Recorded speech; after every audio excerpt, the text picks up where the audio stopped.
Hey guys, so we're going to be doing something really different from here on out until I'm not your teacher anymore. I don't know if you've ever heard of the concept of flipping the classroom, but that's what I'm going to attempt to do with you guys this year. There are a couple of reasons that I'm doing this. The first thing is, essentially when I flip the classroom, it means that most of the lecture that we do in class goes away. Now, class discussions don't go away, but lecture goes away. So I will be creating these video note segments, and posting them to my YouTube channel and embedding them within our class Edmodo. And your job will be on the night before or 2 nights before, because I'll try and have them ready 2 nights ahead of time. Before class, you will log on, watch the video, take notes, Cornell style, don't kill me for that, and come to class kind of already knowing the topic. So the reason that I'm choosing to do this is it frees up so much time for us in class where I can do more labs, I can do activities, we can do practice problems, we can have class discussions, and we can spend a whole lot of time working on things like multiple choice questions and free response writing, like really defining those techniques. So the only way this is going to work is if you're on board with me, so hopefully you are, and if you're not, I will make you on board with me. So here's our first one. So we've been talking about evolution for a couple of weeks now, probably, and we're still on the evolution train, but I'm going to throw in some more biology math at you in this video. So we've talked about alleles. We said that an allele is a different version of a gene, and that everyone has alleles because everyone has a gene for eye color or a gene for height, but we don't all have the same exact version. So here's the allele. What we're going to look at is how allele frequencies change. And pretty much all that a frequency is how often am I seeing this allele showing up in my population or in my gene pool. Do I see it a lot? Do I not see it a lot? Whatever. And there are calculations that go on with that. So real quick, I'm going to give you a schematic for the whole Cornell Notes thing. We'll talk more about this in class when I see you. So I'm actually going to add in a slide and show you how I'd like you to set up your Cornell Notes and give you a minute to do that. And then we'll start with the actual video. So here we go. So we're going to add a slide. Okay, so as you know, with Cornell Notes, you have, it's like your page is divided. So it looks something like this. Okay, this is how I like to do mine, to be honest. Okay, so you'll write your topic up here. Ooh, I don't write well on this. So this is where your topic will go. And in this corner right here, you could put like questions, like your main questions, or you can put titles. So some people like to do it where they ask themselves a question and then they answer the question. Let me switch my laser. So some people like to do it where they ask themselves a question in this region and then they put the supporting information or the answer to that question in this region. So for example, over here your question could be, what is evolution? And your supporting information that will go here would be, it is change over time. So something like that. Other people put just like the title topics. You know how as I go through the PowerPoint, there's like a title for each thing. So right here, it might be natural selection, and then we talk about natural selection here. You need to fill these out as best as they suit you. So do what's comfortable for you. I really don't have necessarily a specific way that I want you to write your Cornell Notes. To be honest, you don't necessarily have to write Cornell Notes. I would prefer you to because it really helps when you get to college because you're well organized. But if you prefer just to take regular notes, then that's up to you as well. Now, this space in the bottom down here, some people use it for a summary, but because I'm doing these notes remote and you can't ask me your questions right away, I want you to put the questions that you have in this section. So down here would be your questions. so that when you come into class, we're going to designate the first like 15 minutes of class or so for question and answer section. So we'll still have that class discussion like we like. You'll still get to ask me your questions. I can still clarify things for you, but it will happen at the beginning of class, and we won't be losing as much time in class. All right, so this is kind of how I want you to do your notes, but again, take it down in a format that's comfortable for you. We're going to go ahead and start the actual video now. Okay, so last time we talked about the 5 ways that evolution takes place within a population, and we talked about non-random mating. Another term for non-random mating is called sexual selection. So I'm selecting you, my mate, based on different sexual clues that you give off to me. So nice big tail feathers, or healthy mane, or big antlers, or whatever it is that I'm looking for. So sexual selection is a way for allele frequency to be affected. And again, allele frequency is just how often am I seeing that version. Okay, I'm going to try to write that. How often. We're getting a new stylus, so hopefully that makes my writing a whole lot better. Okay, so one of our classic examples is this guy over here, who is our male peacock, and he actually is an example of what we call intersexual selection, and it's what happens when males have to do like this whole song and dance to make themselves look competitive and attractive to females. Okay, so this guy will be competing with other male peacocks for the attention of a female mate. The result is always going to be some kind of stunning or out there display by the male, and normally not a whole lot by the female. What we tend to see happening is the males are pretty much making themselves a very large target, because look at how ornate that is. If I were a predator, that would be very obvious to me.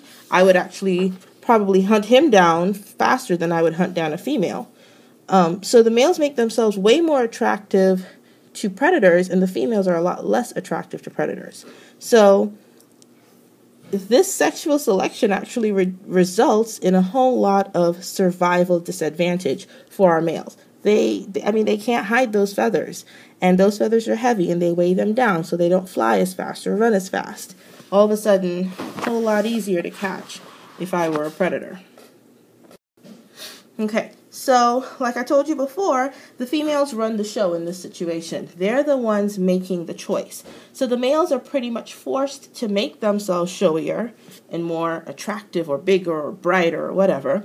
And the females are very drab. Look at these mallard ducks. This is our male right here. Hold on. This is our male right here. This is our female. Now, they're not terribly colored, but in terms of this guy versus this guy, he sticks out a whole lot more than she does, just because there's not a whole lot going on with her color-wise. Okay? So what happens is these males who are a whole lot showier have just given themselves a selective advantage from the female perspective. I'm brighter, I'm bigger, whatever, more females like me. But it also makes them more susceptible to predators. So it's kind of like a win-lose situation. He wins because, sorry, I'm changing my color real quick. He wins because he's more attractive to his female, but then he kind of loses because now he's made himself more easily seen by that predator. Okay, so on the other hand, the females who aren't really competing with each other, it's just the males doing the competition, they now have what we call a survival advantage.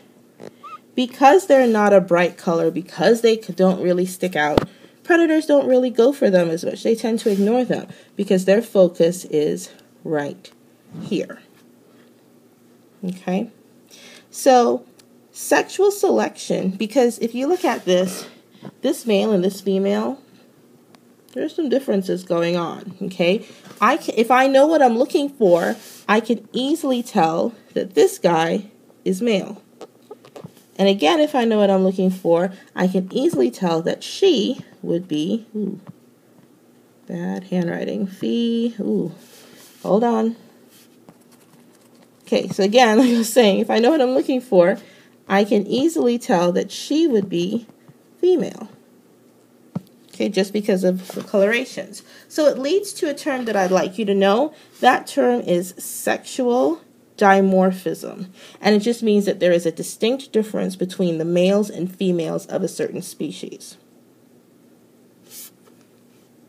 Okay, guys, don't forget at any time while we're going through this, if I'm moving too fast, guess what? I'm not actually in front of you. So you can pause me, take down what you need, and then keep playing it.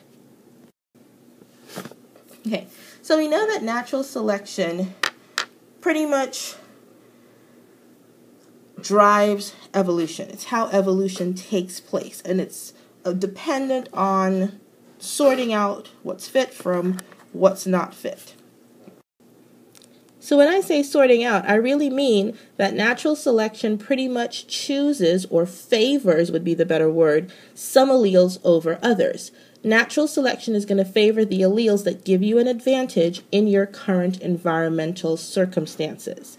So because we're pretty much showing favoritism, hey, I like you better because you are bigger and I need you to be bigger right now, it's not a random process, okay? So the outcome isn't random either. Pretty much certain things are going to die if they don't meet that criteria. So through natural selection, you're going to see certain alleles increase in frequency, and they're going to be the alleles that give you some kind of reproductive advantage. And again, it just means that you live long enough to reproduce, pass on those traits to your upcoming offspring. Just like some alleles are going to increase in frequency, the ones that do not provide a reproductive advantage are going to decrease in frequency. So we've talked about fitness before. Fitness just meaning I have some kind of advantage that allows me to survive in my environmental conditions. I want to teach you the term relative fitness now. So relative fitness is the contribution of a specific individual to the gene pool of the next generation. And you're going to take that and compare it to the contributions of other individuals within that population. So for example, let's say I'm a male lion and I have a really healthy mane and I'm really big and I have a large pride around me. I am going to reproduce often. I'm going to pass on my genes for bigness, for strength, for speed, all of that a lot, because my females think that I'm the best thing since sliced bread because I give them the visual clues that allow them to think that. Now compare that scenario to a scrawny lion who doesn't have a healthy mane, probably really, slow, maybe even weak. Maybe just one or two females around him. Even though he may still reproduce, he's not going to produce a whole lot of offspring, and especially not a whole lot of viable offspring. So my lion A would be more relatively fit as compared to my lion B. In a way, think back to Lion King. Now, we're not thinking of smarts. We're just thinking of overall appearance and brute strength. Lion A would kind of be like Mufasa, and Lion B would be like Scar. Oh, sorry, I moved the slide. That happens sometimes. All right, so like I told you, natural selection is and can alter the frequency of alleles. It can alter the frequency of traits that we are going to or may inherit. And there are three ways that natural selection can do this. So there are three ways that natural selection can alter the frequency of heritable traits or alleles. And they are called directional selection, disruptive selection, and stabilizing selection. So we're going to step through all three of them, give you examples and all of that. This section comes with some graphs, so I would suggest in your notes that you redraw those graphs. Okay, so let's start with directional selection. Directional selection occurs when conditions favor individuals exhibiting one extreme of a phenotypic range. All right, so again, directional selection occurs when conditions favor, I thought that was going to be opaque. Hold on. Yeah, I was trying to highlight. That didn't really work out too well, so I'm just going to underline instead. So again, directional selection is what happens when conditions favor one phenotype versus another, but we're talking about an extreme phenotype. So let's look at the graph.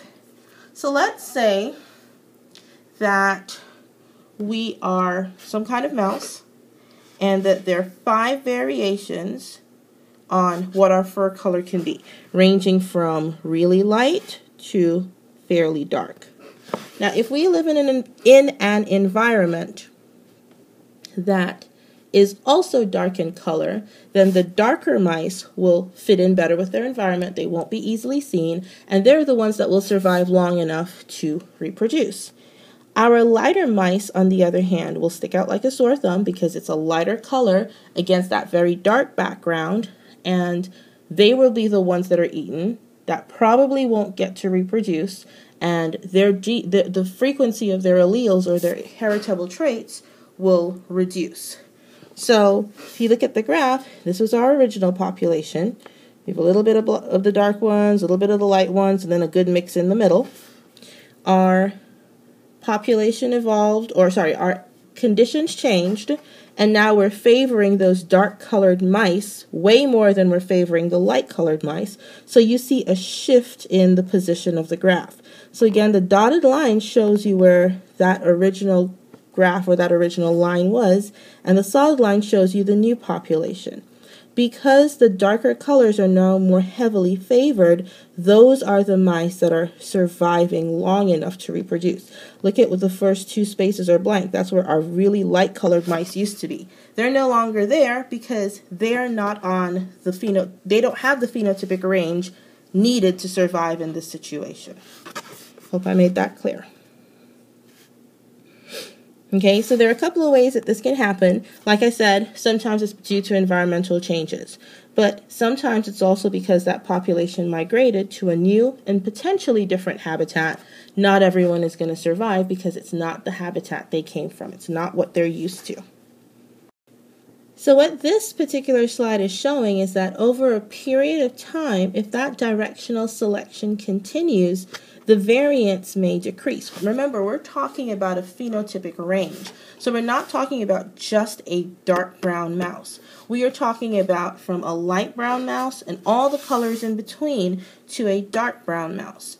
But if the conditions continue to push evolution, or if the conditions continue to not favor the lighter traits, then look at what happens to the graph. Look at how that graph shifts. So we're losing more and more color variance here until eventually all that are left would be that really dark brown mouse because that's what was selected for. Now the other kind of selection is called disruptive, also known as diversifying selection. It's a little bit different from directional. So here's what happens. In disruptive selection, conditions favor individuals at both extremes. So with directional, we were just looking at the most extreme phenotype. This time we're looking at both extremes. So it's important that you realize we're looking at both. So it means that any kind of intermediate phenotype is not going to be fit enough to survive. So let's look at the graph. Again, we're going back to our example with our mice. The 2 extremes would be this really dark brown mouse and this really light brown mouse. So those are the mice that will live. All the mice in the middle will die because they're not on either end of the range. They're not extreme enough. They are the intermediates. So pretty much they have the lower relative fitness. They're not going to mate as much. They're not going to pass those genes on. You're going to start seeing the alleles that they carry decrease in frequency. Our last kind of selection is called stabilizing selection. Stabilizing selection removes extreme variance from the population and preserves intermediate. So this is kind of like the opposite of disruptive selection. So this time we are favoring the most intermediate of the species, which would be this guy right here. And we're kind of getting rid of the extremes. So dark brown is gone and light brown is gone. Okay, so it's stabilizing selection. This time the intermediates are the ones that are preserved. They're the ones that are the most reproductively fit. And the two extremes, dark and light brown, are the ones that are not fit for this environment any longer. So those populations, or those allele frequencies for this mouse here and this mouse here will decrease, while the allele frequency for our intermediate mouse right here will increase. Okay, so again, all of these dealt with sexual selection. I want to go back to that sexual dimorphism again. Keep in mind that the more inherited characteristics that are fit for your environment is going to lead you to being more successful at obtaining mates.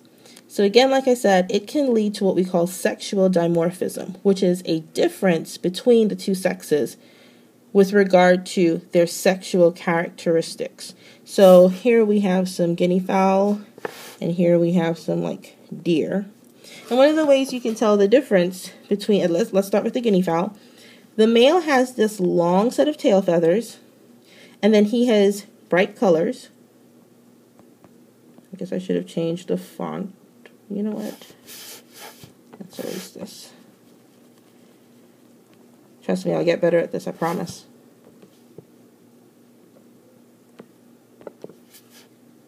Okay, so the male has bright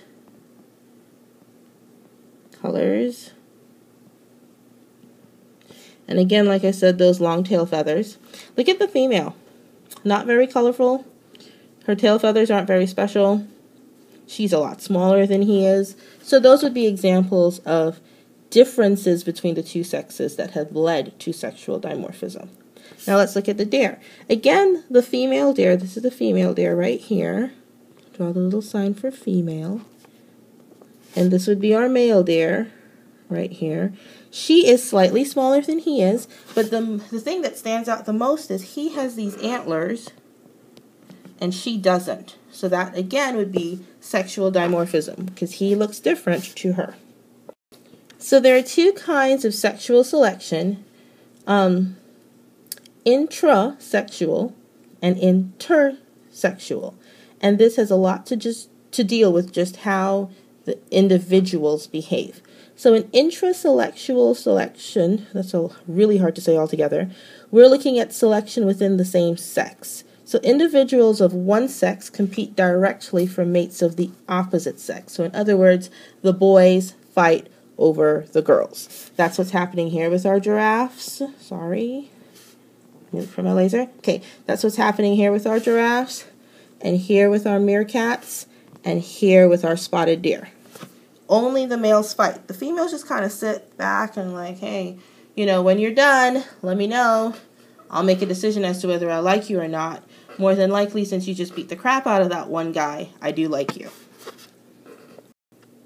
Now, intersexual selection, another term for that would be mate choice, is when the individuals of one sex are choosy. They're particular.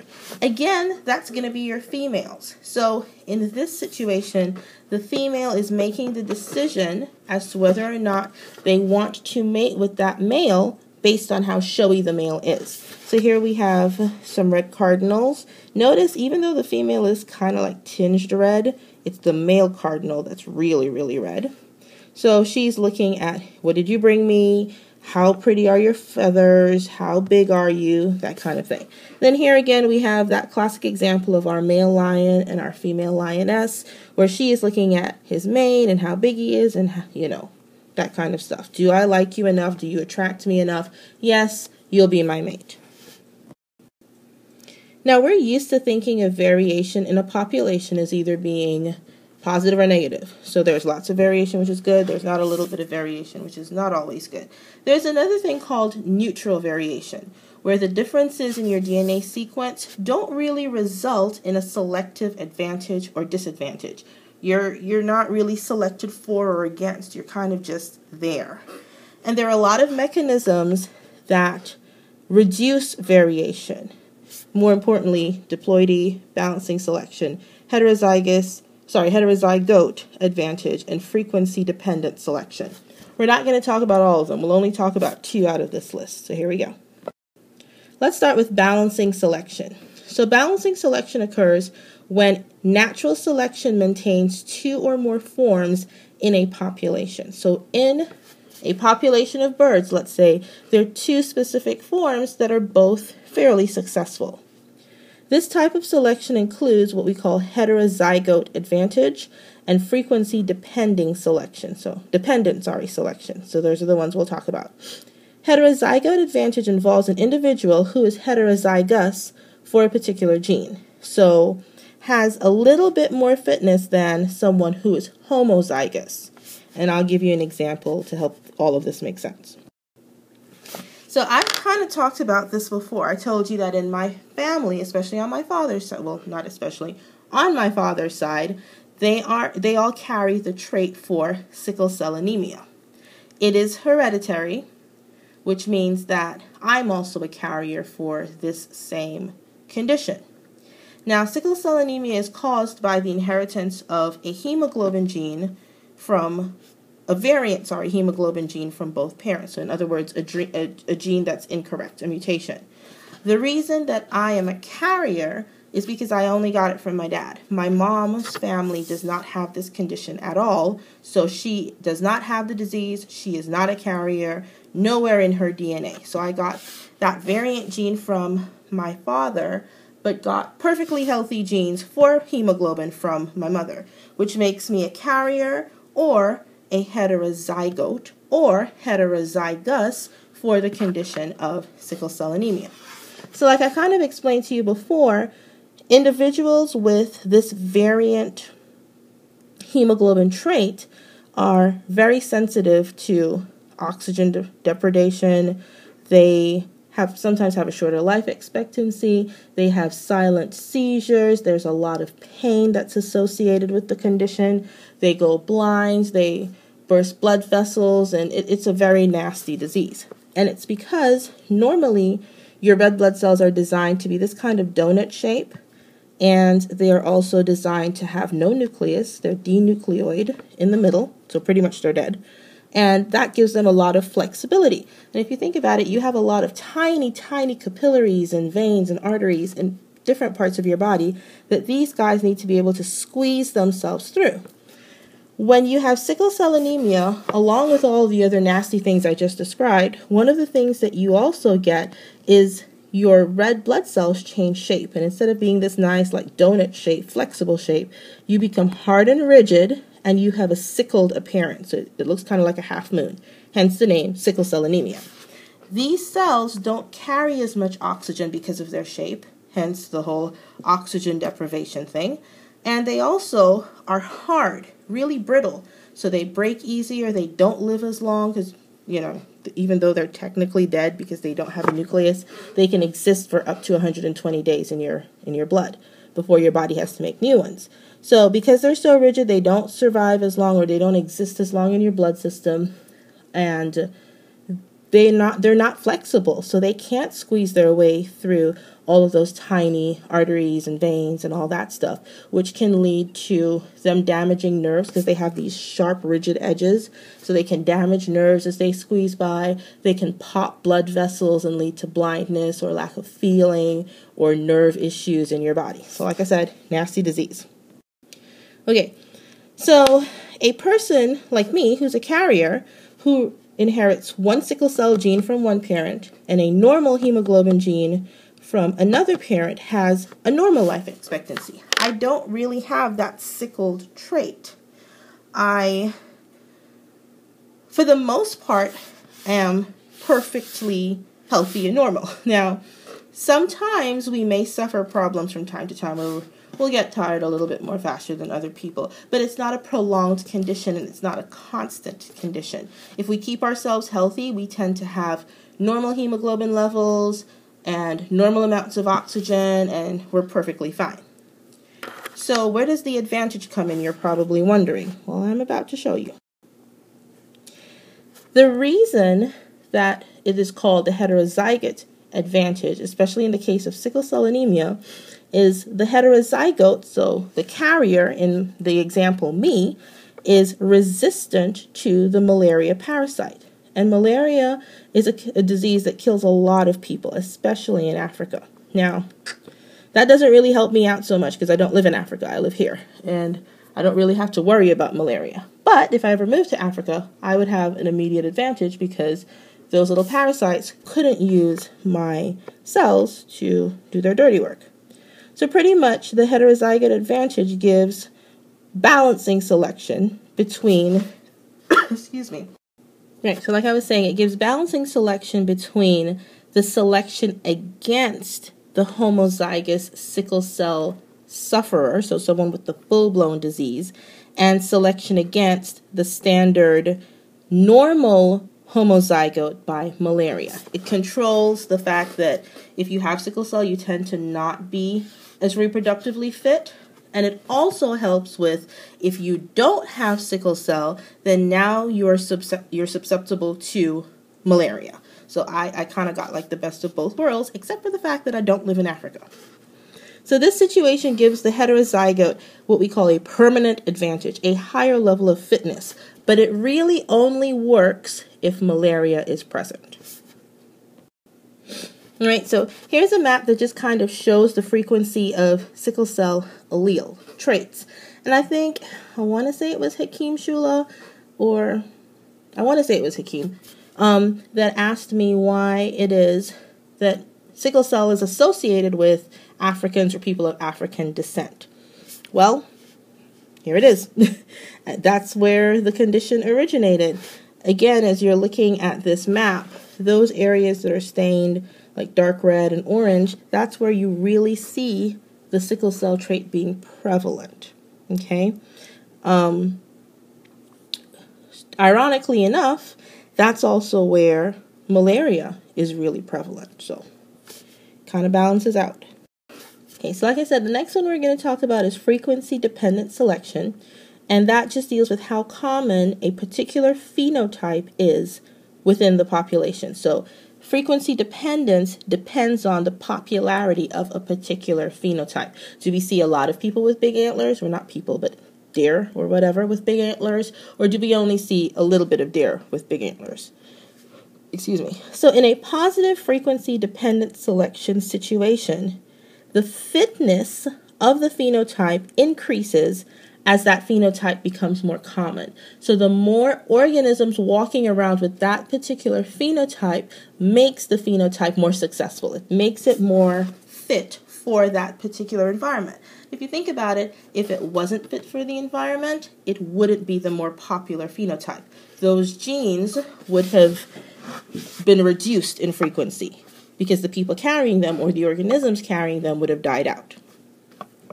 In negative frequency-dependent selection, the fitness of a phenotype increases as it becomes less common.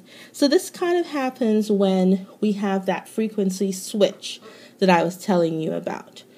So in this situation, a lot of people or a lot of organisms not having that particular phenotype makes it more fit for the organisms that do have it. They have a little bit of an advantage. They tend to be more successful. So for example, in prey switching, when you have a morph of a prey, and a morph just means it's like a different form or a different version of the prey, they tend to be fitter due to predators concentrating on the more frequent morphs. So it's like, you kind of look familiar, but I'm not really used to seeing you, so I'm not going to pay you a whole lot of attention because I'm so used to seeing this other type of organism. This is the one I eat. That's the one I'm going to go after. So this leads us to talk about what we call balanced polymorphism. So again, a morph is just a distinctive type or form of an organism. Balanced polymorphism occurs in a particular population where you have two distinctive types or morphs that exist. And even though you have two different kinds of that organism, the allele frequencies don't change. Okay, so we're not going to see an increase or a decrease in allele frequencies. And it's due to one of two main reasons. Variation in the environment, where one morph may be favored over another. So we have a little bit of these guys existing, but most of the population is made up of these guys. And that's how it's always been. So it's not like this guy's going to decrease and that guy's going to increase where we'd have a change in those allele frequencies. So pretty much what that normally means is that one morph might be better adapted to a certain time of year over the other morph. The classic example for balanced polymorphism would be ladybugs. There are two versions of the ladybug or ladybird. I call them ladybugs. I guess that's an English thing because that's what we call them in the Caribbean. That's what they call them in England. Here you call them ladybirds, but whatever. So there are two kinds of ladybug morphs, and the red one is more abundant in the spring and in the winter, whereas the black one is more abundant in the summer or in the fall. So it's not like they really exist at the same time. The population numbers stay about the same, but in the summer and fall, all we're looking at is this black ladybug. And in the spring and in the winter, all we're looking at is this red ladybug. So that's why we don't have a movement in the allele frequencies. Okay, so I've had this question in the past. If we have natural selection, why don't we have perfect organisms? Because it's impossible.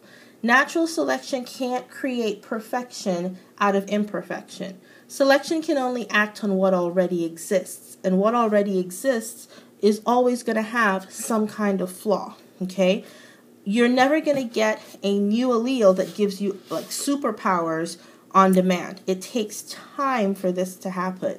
And really, natural selection only favors the fittest phenotypes in that population. It doesn't make them perfect. It doesn't necessarily make that phenotype the best possible phenotype ever. It just makes it the best possible phenotype at this given time. Remember that evolution is limited by constraints, historical constraints. The whole point of evolution when it comes to a species is that they have a legacy of descent. They come from an ancestral species. Remember, we have those ancestral species, the originals almost, and then we have the descendant species, the ones with modifications, the ones with the upgrades, if you want to take it like that. Now, evolution allows certain traits to present themselves more to make the individual or make the population more successful, but it does not completely get rid of some of the ancestral traits. Like think of anatomy, for example. Think of reptiles. They've been around for 350 million years ago.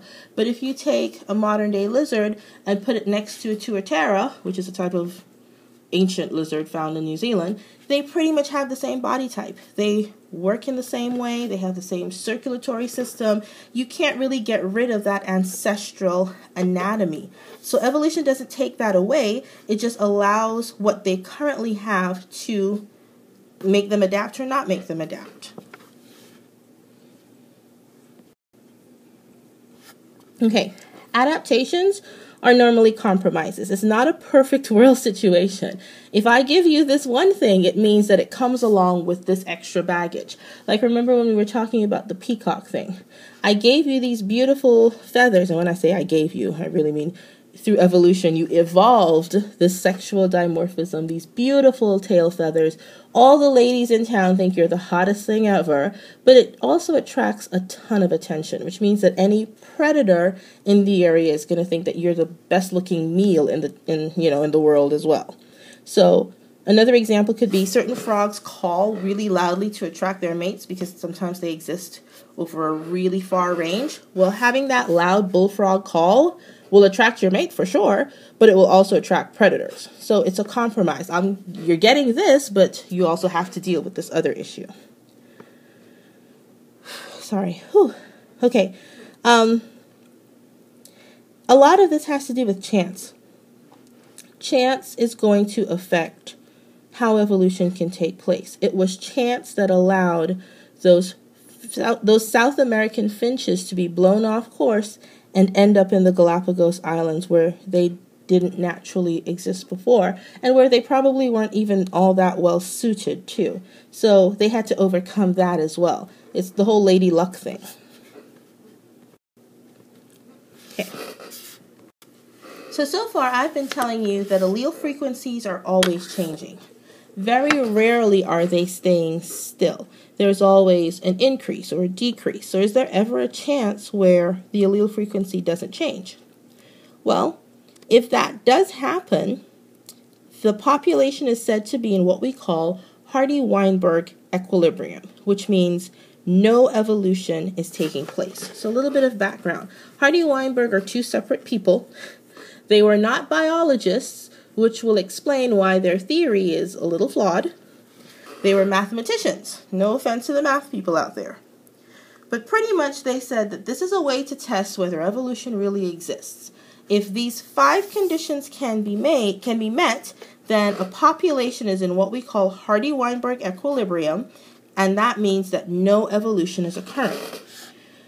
Over and over and over again, we have proven Hardy and Weinberg wrong because the 5 conditions are hardly ever met. So that means evolution is always occurring. So I'm going to step through what the 5 conditions are, then I'm going to teach you how to do Hardy-Weinberg equilibrium, and in class we will do all of the practice math that goes with it. Okay, so here are the 5 conditions of Hardy-Weinberg equilibrium. 1. The population must be large so that chance no longer becomes an issue. So that means we are having no genetic drift. There is no founder's effect. There is no bottleneck effect. 2. The population must be isolated to prevent gene flow. So this means no immigration or emigration. This population has to exist in a place where no one can enter or leave. 3. No mutations occur, none whatsoever. They don't happen through mitosis, they don't happen through meiosis, they don't happen through environmental damage. 4. Mating is completely random with no respect to time or space. I'm going to mate with the next person that walks through the door. I don't care what time of month it is, and I don't care if it's midnight, snowing, raining, whatever. None of those things concern me. 5. Every offspring has an equal chance of survival without regard to phenotypes, so there is no natural selection taking place. Natural selection doesn't even exist. So again, these are the 5 conditions of Hardy-Weinberg equilibrium. I think right off the bat, you know that this doesn't happen in real life. Hardy-Weinberg is never met. Okay, so let's step through it. Now, condition 1 can be met. Condition 1 is the one that says genetic drift doesn't occur. So it's important to have a large population in order so that the number of losses or the addition of genes isn't really a factor. By contrast, the smaller your population is, the more it experiences genetic drift. Okay? It can happen where a small population moves to another area and becomes isolated, which would change the gene pool from the original gene pool, which would make it 2 separate species. Okay, that would be founder effect happening. 2. Condition 2 can only be met if the population is isolated. So if individuals immigrate or emigrate from the population, the allele frequencies change and evolution occurs. Well, we know that populations change all the time. Individuals move in and out every single day, every single second of every single day. So it's kind of impossible for condition 2 to stand up on its own. Condition 3 cannot ever be met since mutations always occur. And there's no such thing as mutational equilibrium where it's equal. That never happens. Due to some kind of mistake, you're going to have a mutation. Okay, condition 4 can never be met. Mating is never random. Even for people, it is not a random process. Everyone has their list. There was something about him or her that attracted you to that person or to that bird or whatever kind of species we're talking about. Even when we're thinking of plants, and I know a lot of people are like, oh, well, plants are random. They don't look for something specific. And that's true. But if we have an apple tree in Ohio, it is probably going to pollinate an apple tree in Ohio. It is not necessarily going to pollinate an apple tree in Washington State. It's just due to proximity. So even that isn't necessarily random. Condition 5 can never be met. There will always be variation. We may not have a lot of variation, but we will always have some variation. Remember, variation helps organisms to survive longer and or reproduce more effectively. So right off the bat, since 3 out of the 5 Hardy-Weinberg conditions can never be met, evolution does occur, and allele frequencies change constantly. And the other 2 that can potentially be met, the chances of them actually happening, slim to none. Okay, so what I did here, you're going to see the style change a little bit. So I took some of our original PowerPoints and merged them into the new ones that I'm using. So I'm going to show you the math behind Hardy-Weinberg theorem. So it deals with counting alleles. So don't forget, your alleles are how many versions of the gene you have. And everyone has 2 alleles for each gene. It could be big B, big B, big B, little b, little b, little b, or little b, big B. You're always going to have 2 alleles. Now, you should know that, let me switch real quick. You should know that your big or capital letter is your dominant allele. And you should also know that your little letter is your recessive allele. Okay? So pretty much what you're doing is counting the occurrence or the frequencies of the dominant allele or the recessive allele. But because the allele letters change all the time, and it would be impossible to keep up, instead of calling it B or C or Q, or not Q, but B or C or T or whatever, we call the dominant allele little p, and we call the frequency of the recessive allele little q. So again, the frequency of the dominant allele is known as little p. The frequency of the recessive allele is known as little q. Here is the rule. There isn't an exception in this case. The frequencies must add up to 1 or 100%. So P plus Q equals 1. And if you think about it, you only have 2 alleles. So they kind of have to add up to 100 if we're thinking in terms of percentage.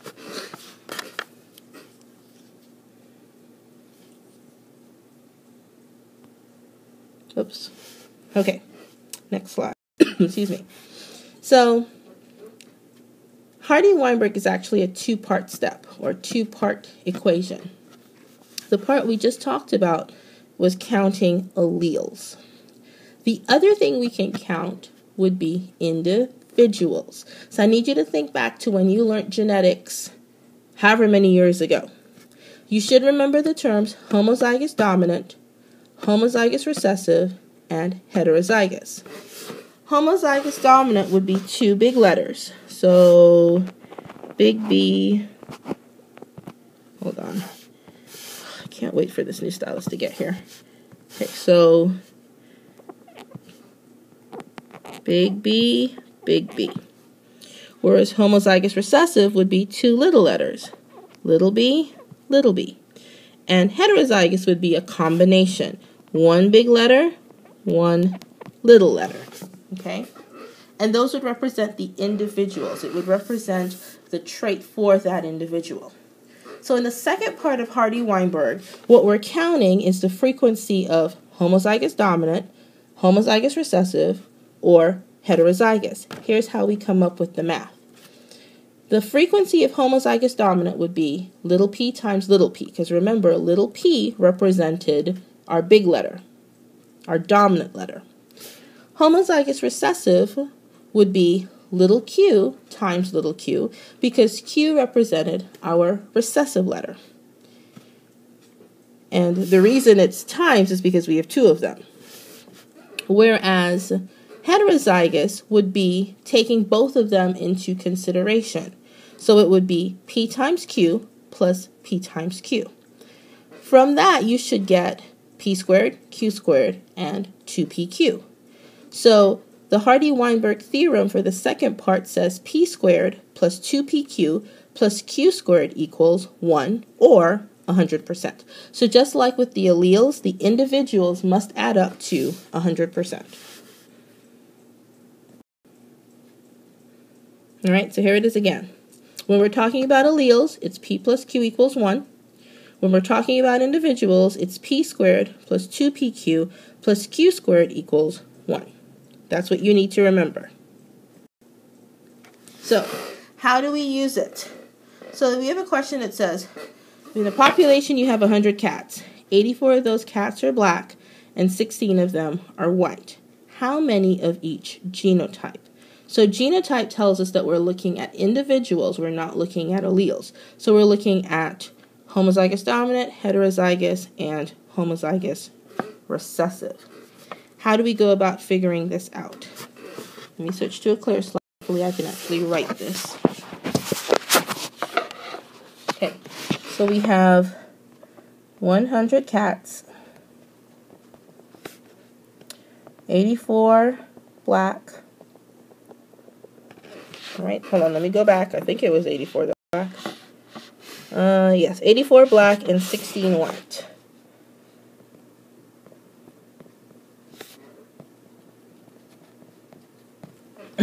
So, where do we start? Well, obviously, the black is going to be dominant, and the white will be recessive. Just going to start abbreviating some of these. So, we know that dominant would be P. So, P would be equal to 84 over 100, which would be 0.84. Okay? So far, so good, hopefully. Now, we could go ahead and find Q if we wanted to. Q would be equal to, what did I say, 16? 16 over 100, which would be 0.16. Now, always check yourself. Is 0.84 plus 0.16 100? Yes, well, not 100, but in this case, 1. Yes, it is. Now, if you're dealing with percentages, you have to put in that percent sign so that you know which ones you're working with. Okay, so far we have P and we have Q. Well, couldn't we now find P squared, Q squared, and 2PQ, and then get the actual numbers? Yes, we could. I might have to add in another slide. Here we go. So, P squared would be 0.84 squared, which is 0.7. Okay. Q squared would be 0.16 squared, which would be 0.03.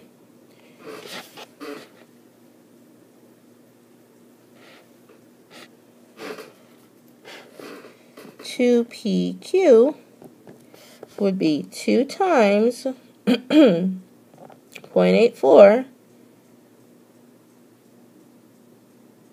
times 0.16.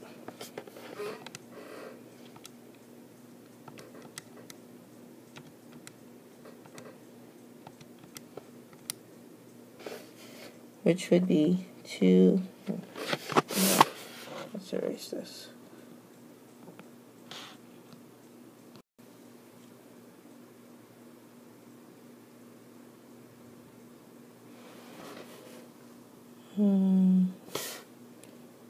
Can't find my eraser. Hold on.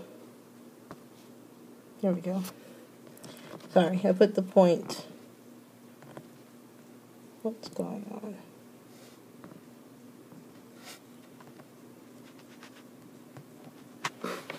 Come on, guys. Technical difficulties.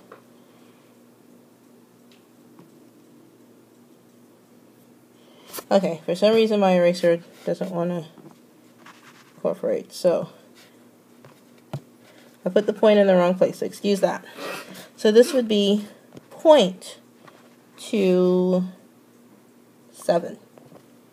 So let's add up and see what we have. We have 0.7 plus 0.03 plus 0.27, which would be 1. So at least we know we're on the right track, because once we're getting 1, you're doing what you're supposed to be doing. So let's see what the question asked again. Okay, so let's see what the question again. They want to know how much of each genotype would we have. So ultimately we know the population adds up to 100. Right, like I was saying, ultimately we know the population adds up to 100. So it would be just a matter of taking these frequencies and timesing them by 100 to get our final answers.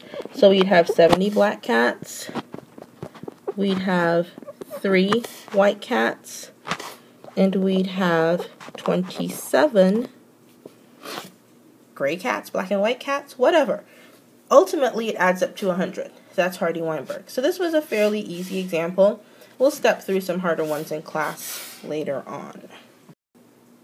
Okay, so that is it. I hope this wasn't too painful. Not all of the videos will be this long. I'm really going to try to keep them at like a 20-minute time frame. So you will let me know how you like this in class tomorrow. I'm sorry again for the late notice. I know it's already 8 o'clock, but you'll be all right. This is why you enrolled in AP. Love you guys. Bye.